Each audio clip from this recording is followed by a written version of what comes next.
وصل وسلم دائما أبدا على حبيبك خير الخلق كلهم جاءت لدعوته الأشجار ساجدة تمشي إليه على ساق بلا قدم كأنما سطرت صدرا لمن كتبت فروعها من بديع الخلق باللقم مولاي صل وسلم دائما أبدا على حبيبك خير الخلق كلهم يا ربي بالمصطفى بلغ مقاصدنا واغفر لنا ما مضى يا واسع الكرم مثل الغمامة أن سار سائرة تقيه حر وطيس الهجير حميم أقسمت بالقمر المنشق إن له من قلبه نسبة مبرورة القسم مولاي صل وسلم دائما أبدا على حبيبك خير الخلق كلهم يا ربي بالمصطفى بلغ مقاصدنا واغفر لنا ما مضى يا واسع الكرم وما حوى الغرم من خير ومن كرم وكل طرف من الكفار عنه عمي فالصدق في الغر والصديق لم يرما وهم يقولون ما بالغار من أرمي مولاي صل وسلم دائما أبدا على حبيبك خير الخلق كلهم يا ربي بالمصطفى بلغ مقاصدنا واغفر لنا ما مضى يا واسع الكرم ظن الحمام وظن العنكبوت على يا الله خير البرية لم تنسج ولم تحمي وقاية الله أغنت عن مضاعفة من الدروع وعن عليم من الأطم مولاي صل وسلم دائما أبدا على حبيبك خير الخلق كلهم يا ربي بالمصطفى بلغ مقاصدنا واغفر لنا ما مضى يا واسع الكرم اللهم صل وسلم وبارك عليه وعلى آله. بسم الله الرحمن الرحيم الحمد لله رب العالمين وصلى الله وسلم على سيدنا محمد وعلى آله وصحبه أجمعين. رب اشرح لي صدري ويسر لي أمري واحلل عقدة من لساني يفقهوا قولي. اللهم صل وسلم وبارك على سيدنا محمد طب القلوب ودوائها وعافية الأبدان وشفائها ونور الأبصار وضيائها وعلى آله وصحبه حق قدره ومقداره العظيم.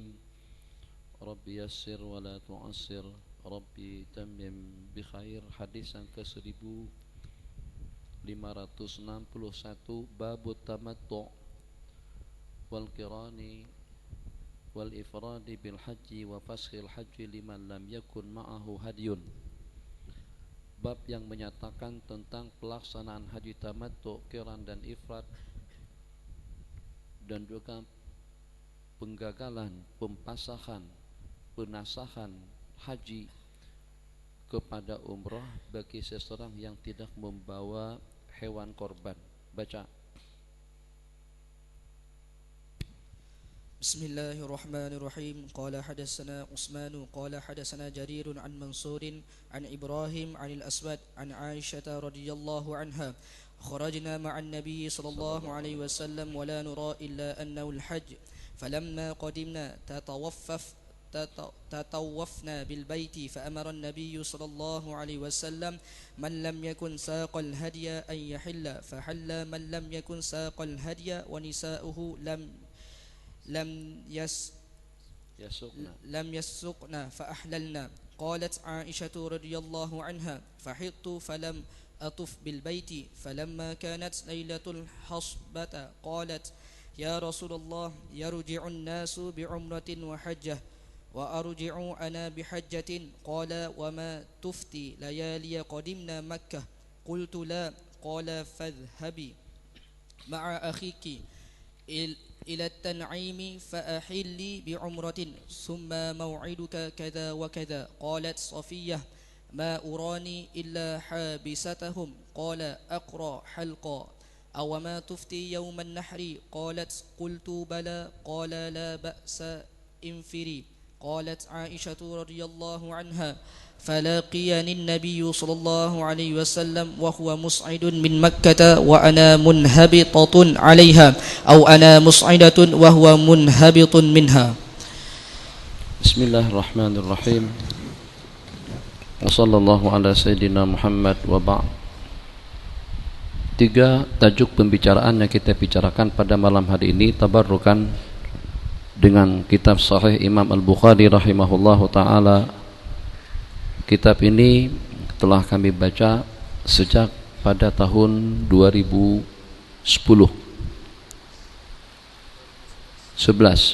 sejak 3 tahun yang lalu daripada kumpulan 7 macam kitab yang dibaca secara intensif pagi selepas sembahyang subuh, kemudian jam 9.30 sampai kepada pukul 11, kemudian daripada 11.30 sampai kepada pukul 12 sekian.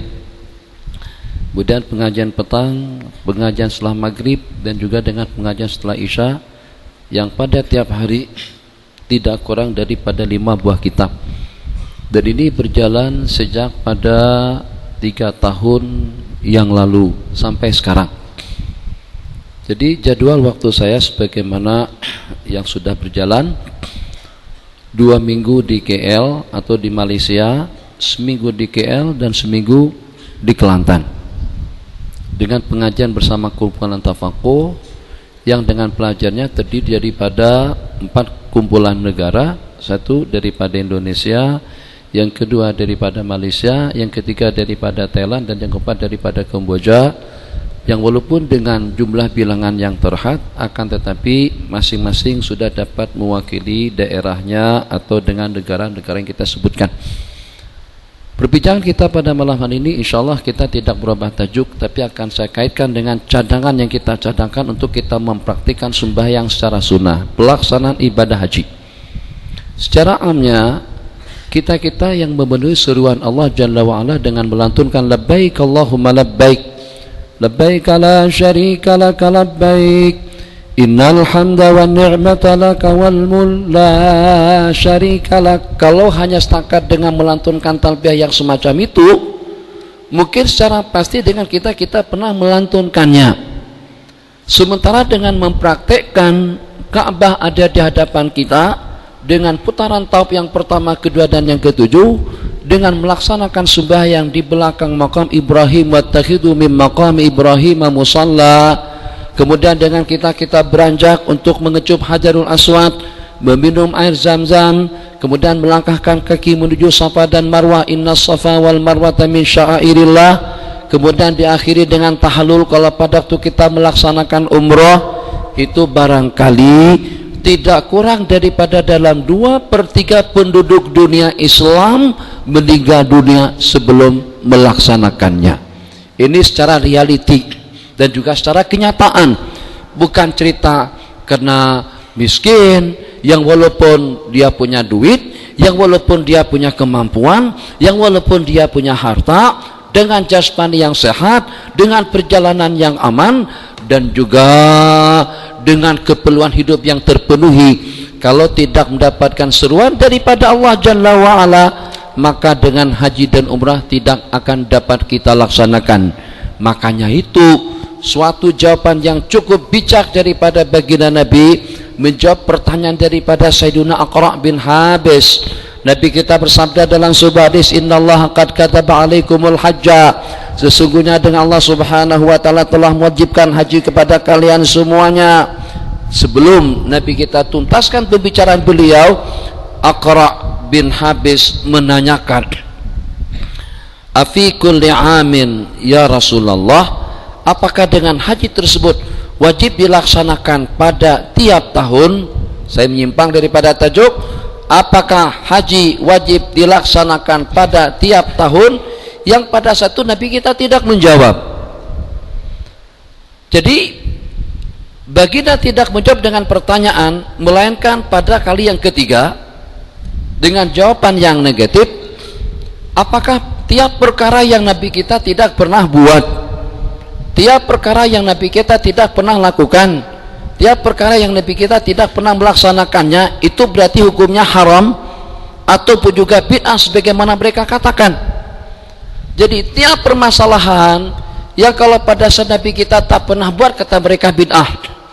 Baca Yasin pada tiap malam Jumat bid'ah, baca kunut kata mereka bid'ah, tahlilan itu adalah bid'ah, maulidan Rasul itu adalah bid'ah. Kenapa? Sebab karena Nabi kita dan para sahabat tidak pernah buat.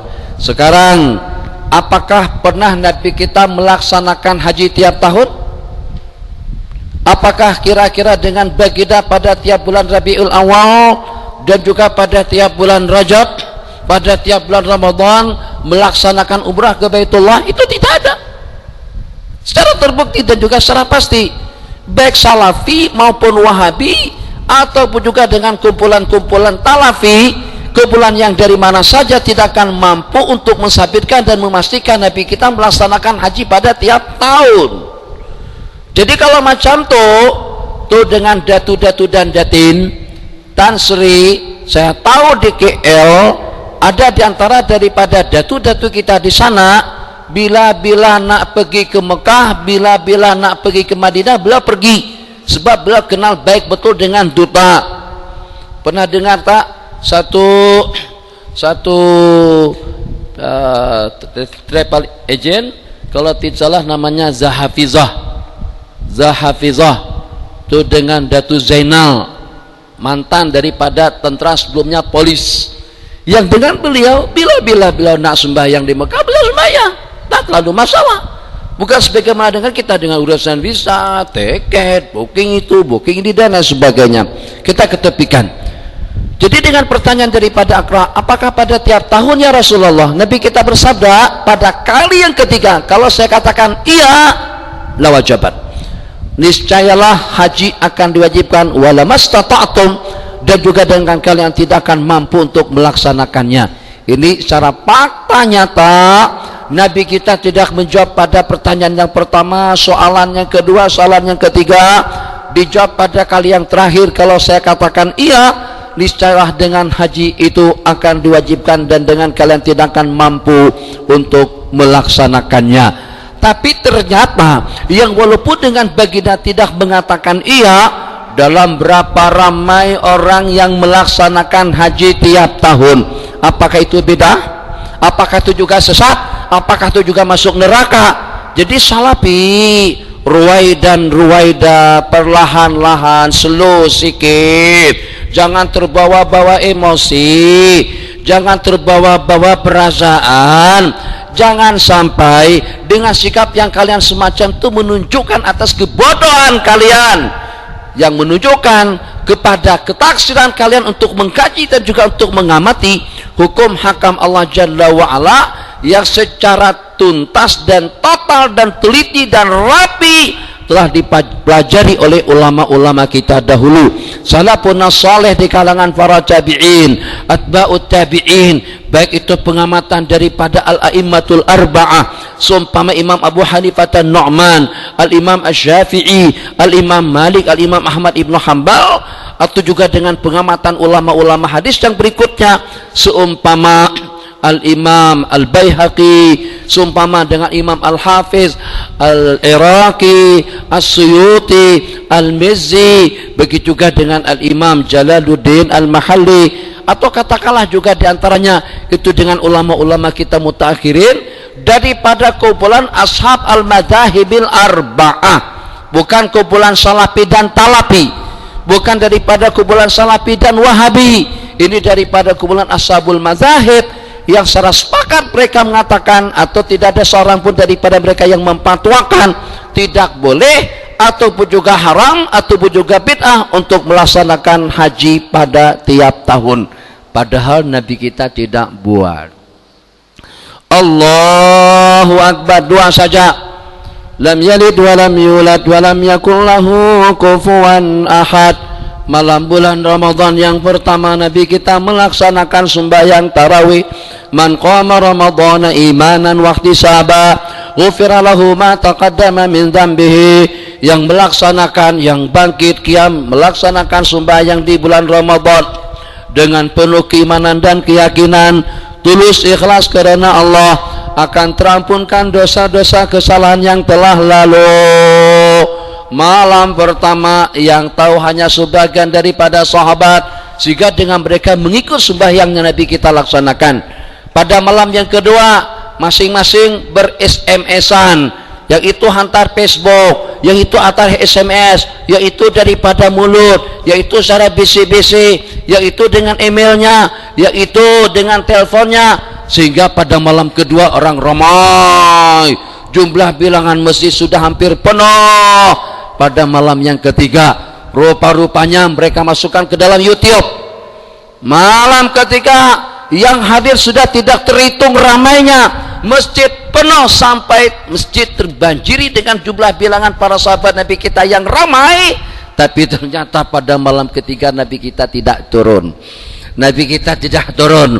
Malam yang ketiga, siang harinya, esokan harinya, Nabi kita bersabda, la yakhfa alayya min amrikum, sedikit pun tidak tersembunyi, bukan disebabkan kena letih, bukan disebabkan kena sakit, bukan disebabkan kena udur, bukan disebabkan kena tidak perasan ataupun juga tidak tahu. Aku mengenal pasti bahwasanya dengan kalian telah berkumpul pada malam hari kemarin, tapi kenapa Nabi kita tidak turun dan tidak keluar? Sebab takut kalau dengan salat tarawih itu nanti akan diwajibkan. Oke, kalau macam itu hakikatnya, Nabi kita hanya melaksanakan salat tarawih secara berjamaah pada 2 malam yang pertama saja. Tarawih berjamaah hanya pada 2 malam bersama saja. Kenapa kita buat salat tarawih berjamaah tiap malam? Ayo, ini mengerjakan Wahabi pun macam itu juga. Kenapa tidak bid'ah? Sedangkan Nabi kita hanya berjamaah 2 malam. Kalau Wahabi sebagaimana Nabi buat salat tarawih 2 malam saja secara berjamaah. Malam-malam berikutnya secara infiradi, perorangan. Jangan secara berkumpul. Oke. Kenapa di zaman para sahabat kalau tadinya jamaah 2, 3, 4, 5, 6, 7 kumpulan furada, muwazza'in, terpisah-pisah dan terpancar di sana sini.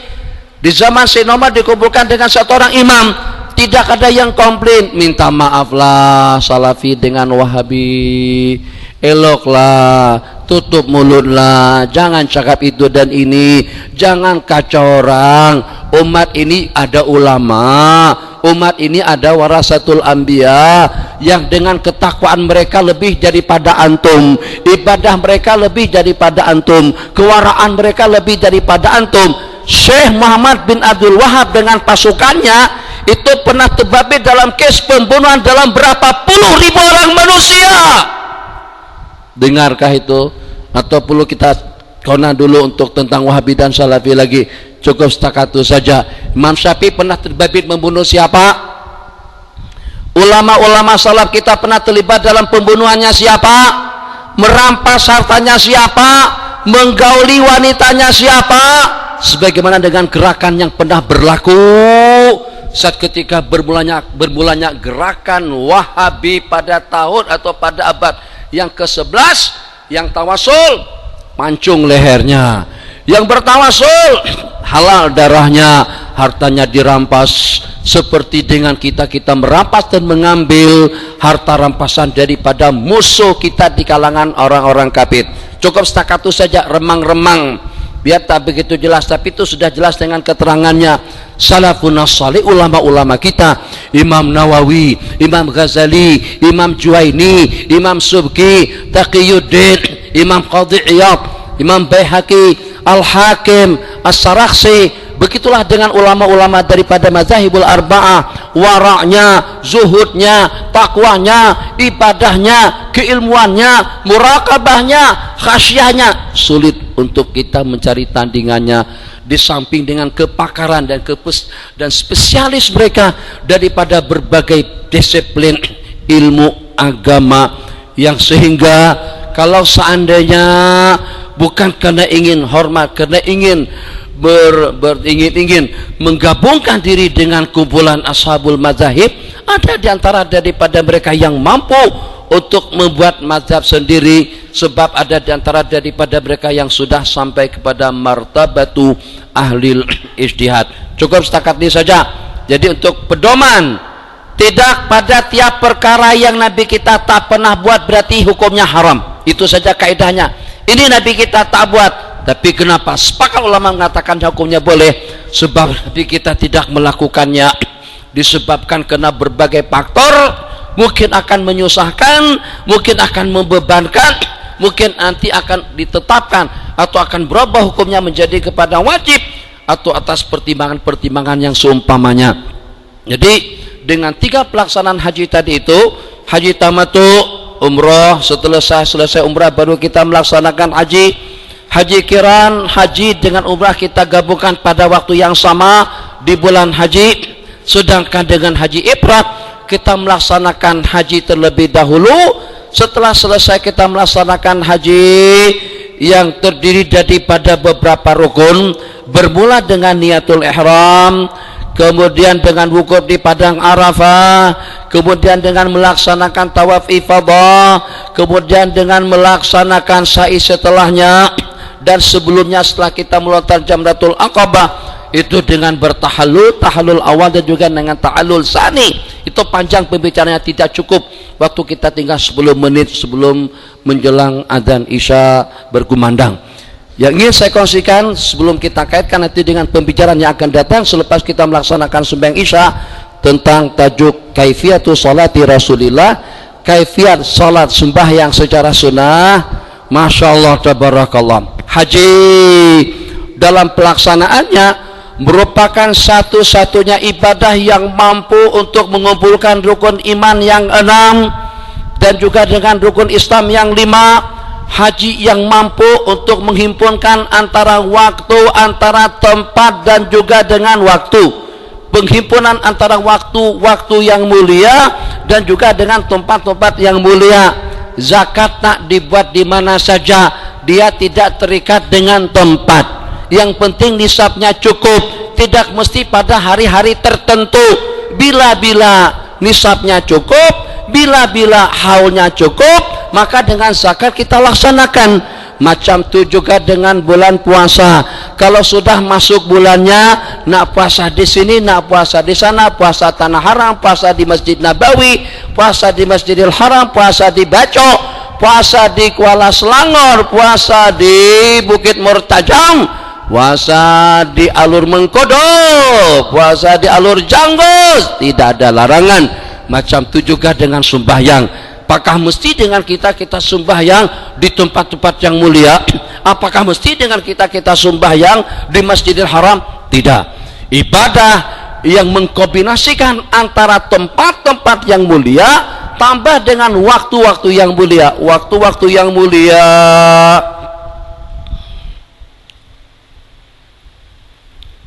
Al-Hajju Ashhurum Ma'lumat.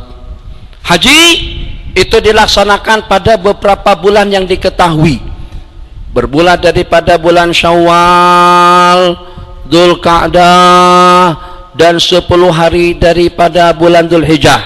Ini 3 kumpulan-bulan yang mulia. Kemudian beberapa kumpulan waktu yang mulia. Yaumut Tarwiyah merupakan hari yang mulia, hari Arafah merupakan hari yang mulia, hari Lebaran Haji merupakan hari yang mulia, 3 hari Tasyrik yang menyusul pun juga merupakan hari yang mulia di bulan yang mulia dan juga di tempat yang mulia.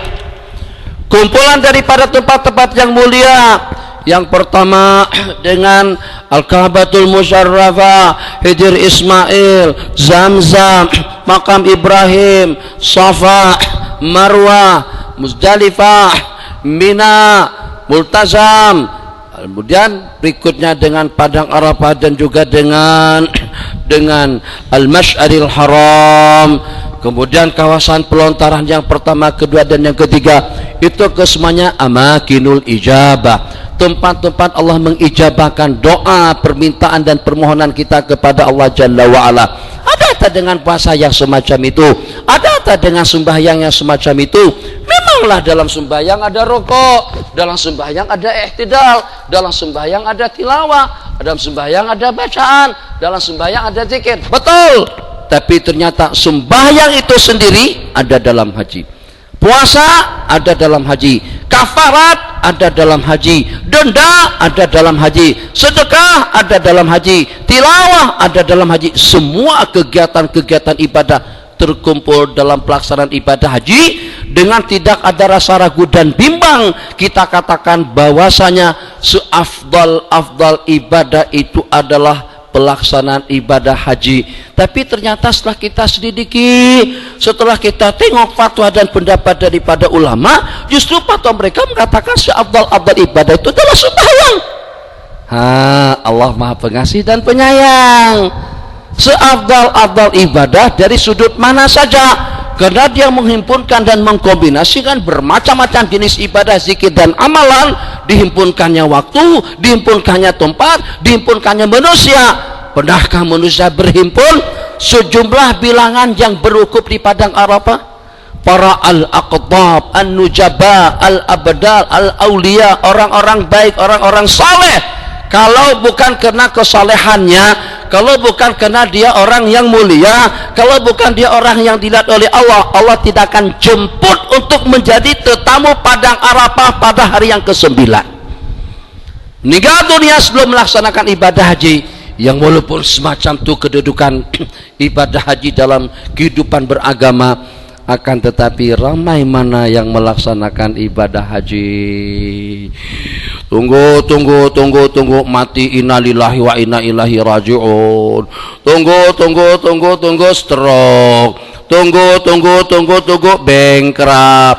Tunggu masjidnya diruntuh. Tunggu bisa tak keluar. Tunggu tidak dapat petunjuk dan hidayah. Maka dengan kasih sayang Allah Jalla wa'ala, dengan kesepakatan yang telah disepakati oleh ulama, tidak ada yang lebih afdal daripada sembahyang.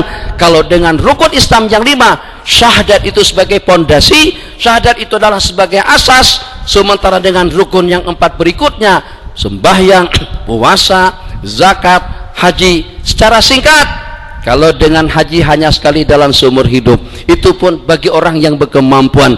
Kalau dengan zakat bagi orang yang punya duit, bagi orang yang berkemampuan. Kalau dengan puasa masih boleh diganti dengan kafarat. Tak larat puasa, gastrik, perut buncit, banyak lemak, masya Allah tabarakallah, seperti hamil 4 bulan. Kalau pada waktu mandi buka baju, setelah buka baju makcik, buka baju, tengok perut samping kaca, samping cermin di situ.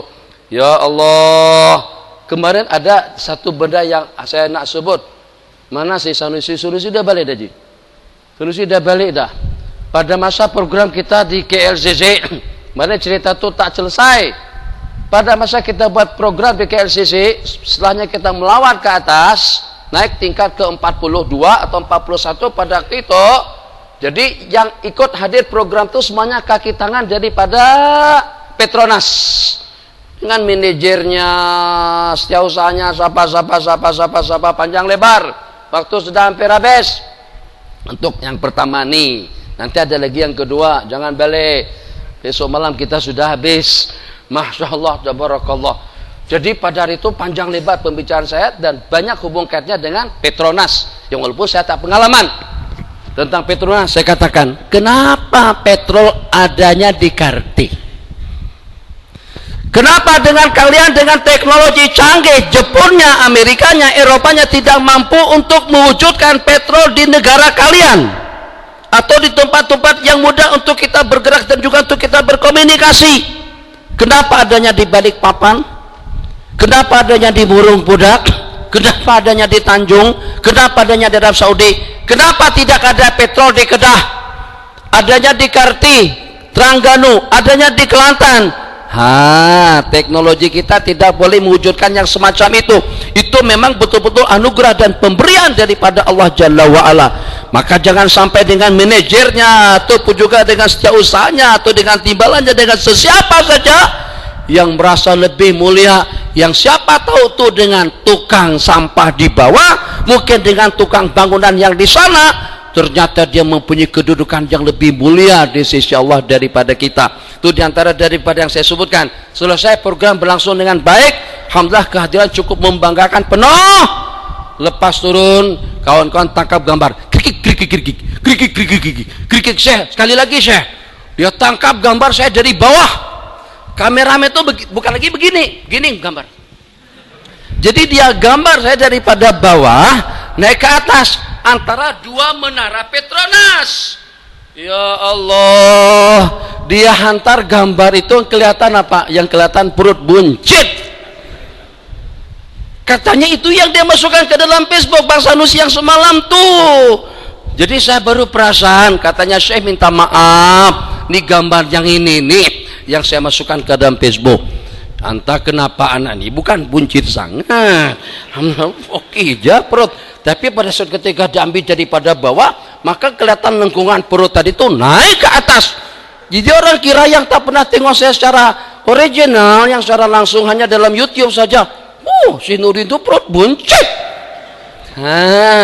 Itu berdosa tuh, berdosa. Allah tabarakallah.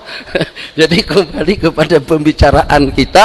Kalau pada waktu kita mandi, kadang-kadang kita samping cermin, memang kelihatan ketara perut kita, seperti hamil 4 bulan.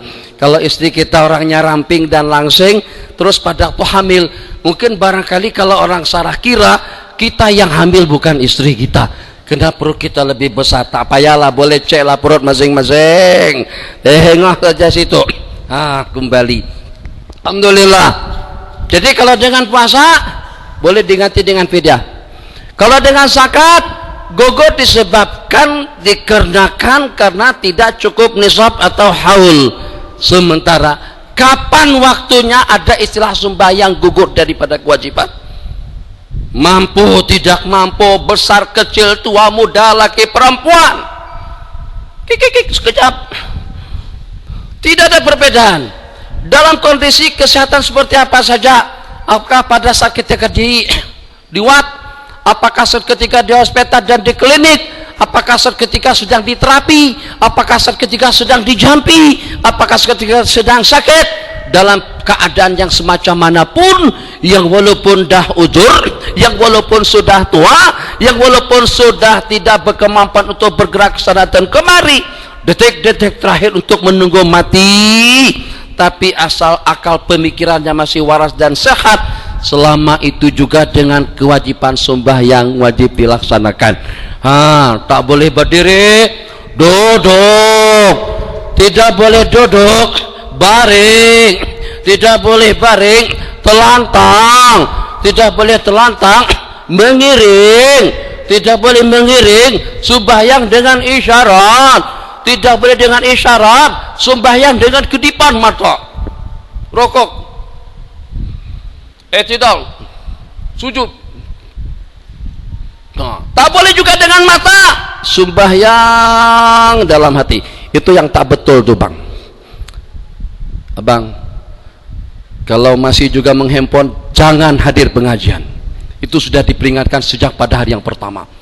Handphone memang di off kan, dimatikan. Kalau tak pada dimatikan, buang baterainya, lepaskan. Itu seperti itu. Jadi kalau tak pandai juga, tidak boleh juga dengan hati, baru cepat-cepat mati. Berdiri tidak boleh duduk, duduk tidak boleh baring, baring tak boleh telantang, telantang tidak boleh isyarat dengan kepala, angguk kepala tidak boleh dengan mata tidak boleh sembahyang dalam hati. Ingat, kita sedang baca Fatihah, kita sedang ruku, kita sedang i'tidal, kita sedang sujud, tak boleh juga sembahyang dengan hati, baru mati. Innalillahi wa inna ilaihi raji'un. Karena sembahyang tidak akan lepas dan lucut daripada perjalanan hidup seseorang, makanya itu dia dah merupakan sembahyang, itu merupakan ibadah yang terpenting dan juga merupakan rukun, bahkan tekad untuk kita membuka pintu gerbang surga. Karena itulah patut dan layak, ini aset kita, ini modal kita, ini harapan kita, kita laksanakan sesempurna mungkin, sebaik mungkin. Insyaallah nanti dalam 1 jam sesuku kita akan bersama dengan sembahyang 5 waktu. Maksud saya kita akan mengulas dan kita akan meneliti secara detail dan terperinci pergerakan posisi tangan, siku, lutut, paha, belakang, punggung dalam pergerakan sembahyang yang kita laksanakan, sehingga kita sampai kepada sasaran yang Nabi kita inginkan. Sallu kama ra'aitumuni usalli, bersembahyanglah kamu sebagaimana kalian melihat aku sembahyang. Hadza wabillahi taufik. Kita sembahyang terlebih dahulu, lepas sembahyang dengan ba'diyahnya 2 rakaat kita sambung dengan tajuk kaifiat melaksanakan sembahyang secara sempurna. Subhanakallahumma wa bihamdika asyhadu an la ilaha illa anta nastaghfiruka wa natubu ilaik. Azan, sembahyang 2 rakaat, qomat, Selepas itu Tuan Imam kalau nak balik tak apa Tuan Imam, sebab kami panjang nanti sampai pukul 10.30, mungkin sampai pukul 10.45 dengan sisi dialog atau dengan soal jawabnya.